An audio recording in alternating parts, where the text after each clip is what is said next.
The Hindu editorial on Pakistan ceasefire violations, The Hindu. With a series of ceasefire violations by the Pakistan Army that targeted civilians, and heavy artillery fire by the Indian Army, the lock is once again on the boil. 6 civilians, 4 Indian Army personnel and a BSF Jawan were killed in the firing from Pakistan across 3 sectors, and official Pakistani media said 1 Pakistani soldier and 5 civilians were killed by Indian cross-border shelling.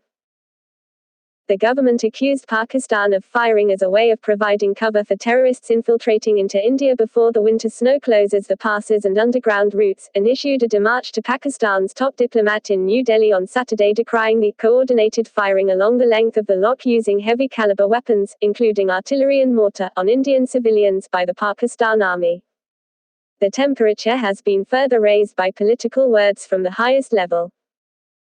Prime Minister Modi's speech, as he stood atop a tank during a Deepavali visit to the Longewala post, warned of a prakhand jawab, fierce reply, to Pakistan, and criticized China's expansionist mindset, albeit without naming either neighbor.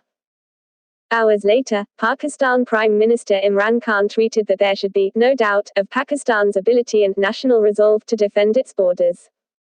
Pakistan's assault at the lock was followed by allegations against India on terror.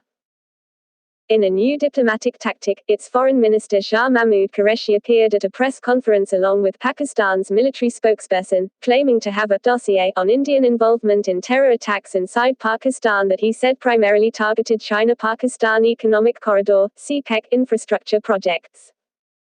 India termed the press conference a futile anti-India propaganda exercise, and said the charges were fabricated. The present situation at the lock cannot be normalized and must be taken seriously. Army officials now say 2020 has seen the highest levels of firing since the 2003 India-Pakistan ceasefire agreement, with a record number of 4,052 ceasefire violations by Pakistan since January. Pakistan's intentions are to provoke India ahead of its 2-year term at the UN Security Council from January 2021, as well as to rake up trouble before the Financial Action Task Force review in February. By naming the CPEC, Pakistan also appears to want to further strain India-China relations that have undergone what Foreign Secretary Harsh Shringla called the worst crisis since 1962, as a result of PLA aggression at the LAC in Ladakh and the standoff.